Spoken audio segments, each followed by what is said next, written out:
இன்றைக்கி சுரக்காய் ஒன்று நமக்கு கிடச்சிச்சு. பக்கத்தில் ஒருத்தங்க கொண்டாந்து கொடுத்தாங்க. அவங்க வீட்டில் நிறையா காய் காய்ச்சிருக்கு, இந்தாங்க அப்படின்னு சொல்லி அவங்களுக்கு ஒருத்தர் கொடுத்தாங்களாம். ஒரு 5-6 காய், அதில் ஒரு காய் நமக்கு கொடுத்தாங்க. ஆனால் நமக்கு ஃபுல்லாக இத்த பெரிய காயெல்லாம் சமைச்சா வேஸ்ட்டு.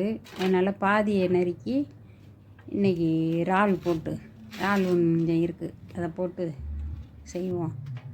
இன்னொரு பாதியை இன்னொரு நாளைக்கு வேறு ஏதாச்சும் ஒரு இது செய்வோம் அப்படின்னு கட் பண்ணுறேன். நல்ல சின்ன சின்ன துண்டுகளாக நறுக்கி நடுவில் உள்ள விதையோடு இருக்குல்ல, அது குடல்னு சொல்கிறது, அதை நறுக்கி தனியாக எடுத்து வச்சிடணும். அப்புறம் பொடியாக நறுக்கி நமக்கு என்ன சைஸ் வேணுமோ அந்த சைஸில் தான், இதை பாருங்கள், இது மாதிரி நறுக்கி ஒரு இனத்தில் போட்டு வச்சுட்டு எல்லாத்தையும் அதே மாதிரி நறுக்கணும். அந்த நடுவில் உள்ள குடலும் வேஸ்ட் ஆக்க வேண்டியதில்லை, அந்த விதையோடு சேர்ந்தது. அது சட்னி அரைக்கலாம்.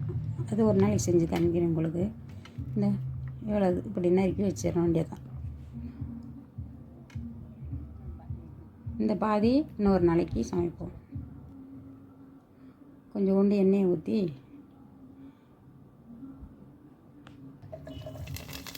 வெங்காயம், மிளகாய், கருவேப்பிலை போட்டு நல்லா செவக்க வறுத்துட்டு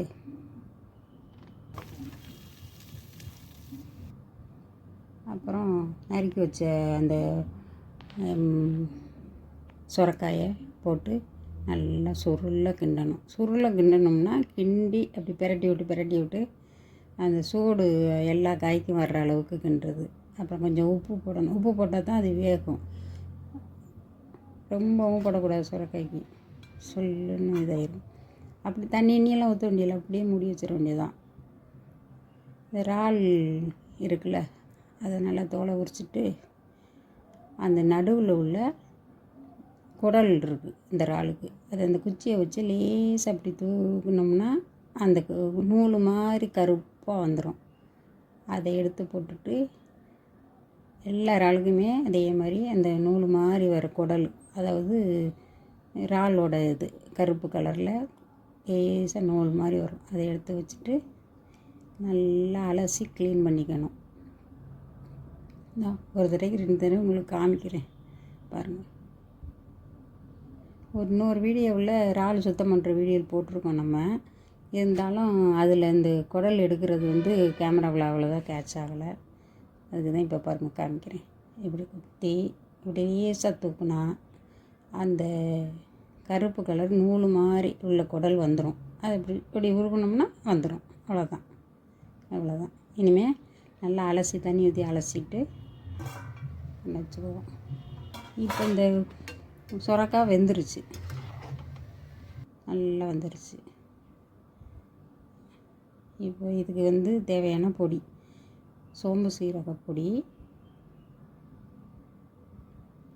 மிளகாத்தூள், கொஞ்சம் கரம் மசாலா, மிளகாத்தூள் போட்டுட்டு நல்லா கிண்டி விட்டுட்டு நல்லா பிரட்டி எங்கும் அந்த பொடி போகிற மாதிரி நல்லா பிரட்டி விட்டுட்டு தேங்காய் அரைச்சி வச்ச தேங்காய், நேரம் வரைக்கும் சுரக்காய்க்கு தண்ணி ஊற்றவே இல்லை. இந்த சுரக்காயில் விடுற தண்ணி தான் அது வெந்துக்கிட்டு இருக்கு. சுரக்காய் தண்ணி காய் தானே, அதனால அதில் தண்ணி விடும்.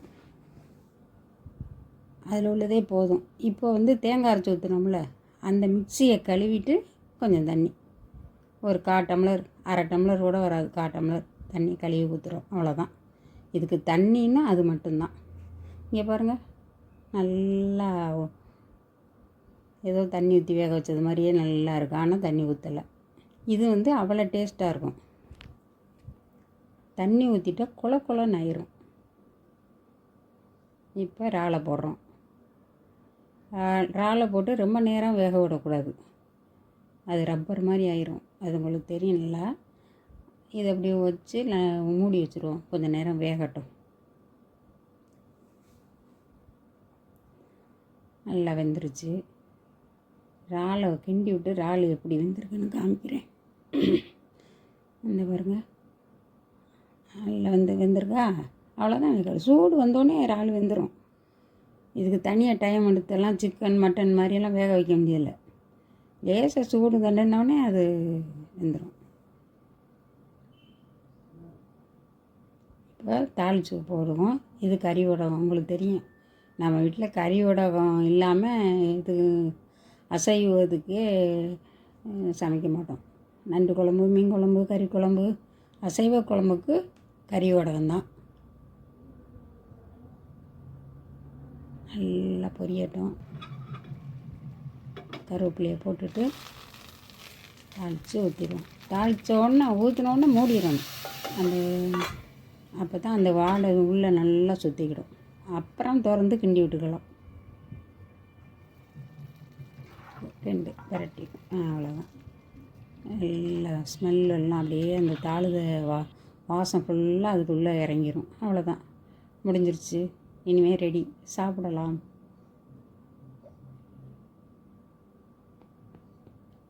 சூப்பரான இறால் சுரக்காய் கூட்டு சாதத்தில் போட்டு நல்லா பிசைஞ்சு சாப்பிட்லாம். தயிர் சாதத்துக்கு வச்சுக்கலாம், ரசம் சாதத்துக்கு வச்சுக்கலாம். சும்மா ஸ்பூனை போட்டு கிண்ணத்தில் பிள்ளைகளுக்கு அள்ளி கொடுத்தாலே போதும். சும்மாவே சாப்பிடுங்க. ரொம்ப காரம் இருக்காது.